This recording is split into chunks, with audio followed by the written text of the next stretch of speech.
Hi అండి. మొన్న చెప్పాను కదా, నేను ఇంక ఈ 45 డేస్ 50 డేస్ ఈ గిన్నెలు అయితే వాడనమాట. ఇంట్లో డైలీ వాడే గిన్నెలు ఎక్కువగా నాన్ వెజ్ అయితే ఎందులో వండుతామో అవన్నీ తీసేస్తాను. ఇంకా తినే ప్లేట్లు కూడా తీసేస్తాను అనమాట. టిఫిన్ తినే ప్లేట్స్, ఇంకా దోశ ప్యాను, ఇంకా చికెన్ మటన్ వండే కుక్కర్లు, కళాయిలు ఒక 4 ఉన్నాయి అనమాట. అన్ని నాన్ వెజ్ చేసేసాము. ఆ కళాయిలు అవన్నీ తీసేస్తున్నాను. వెజ్ కళాయిలు ఒక 2 ఉన్నాయి, అవే వాడుతాను అనమాట ఈ 45 డేస్.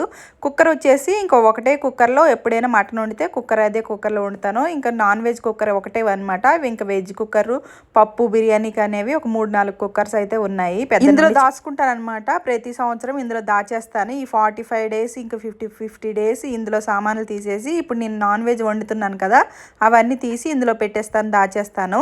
ఇంక ఇందులో గిన్నెలన్నీ తీసి బయటకు అయితే ఉంచుతాను. ఇప్పటికైతే ప్లేట్స్ గిన్నెలు అయితే కొన్ని తీసాను అనమాట. గరిట్లు కూడా తీసాను. ఇంకా కుక్కర్లు అయితే ఇంకా వెజ్ కుక్కర్లు అయితే ఇంట్లో ఉన్నాయి. 2-3 కుక్కర్లు ఉన్నాయి. ఎందుకంటే ఆల్రెడీ కొత్తగా తీసుకున్న కుక్కర్లు ఉన్నాయి కాబట్టి ఆ కుక్కర్ అయితే తీయట్లేదు. ఒక కడాయి ఉంది, సరిపోతుంది. ఇంకా సరిపోతే తీసుకోవచ్చు అనేసి ఇంకా మిగతావన్నీ పెట్టేశాను అనమాట. సో నేను ఇప్పుడు ఏమేమి వాడతాను అవన్నీ చూపిస్తాను. ఇప్పుడు ఈ డ్రమ్లో వేసేసి ఇవన్నీ దాచేస్తాను. ఇవి మొన్న కొత్తగా తీసుకున్న గరిటెలు అనమాట. ఈ గరిటెలు ఉన్నాయి కదా, దీంతో పాటు ఈ ప్లేట్స్, తినే ప్లేట్స్, ఇంకా కొన్ని టిఫిన్ తినే ప్లేట్స్ అయితే తీసాను. మేము ముగ్గురమే ఉంటాం కాబట్టి ఎక్కువ గిన్నెలు అవసరం లేదనమాట. టిఫిన్ డిన్నర్కి ఒకే ప్లేట్స్ వాడేస్తాము. ఇంకా గరిటెలకు వచ్చేసి ఇంకా కొత్త గరిటెలు అయితే ఇంకా పైన ఉన్నాయి. ఇంకా ఫంక్షన్ ఏదైనా అయినప్పుడు తీసుకోవచ్చు, భిక్ష పెట్టేటప్పుడు తీసుకోవచ్చు అనేసి ఒక 2-3 గంటలు అయితే తీసాను. స్పూన్లు కూడా కొత్త స్పూన్లే అనమాట.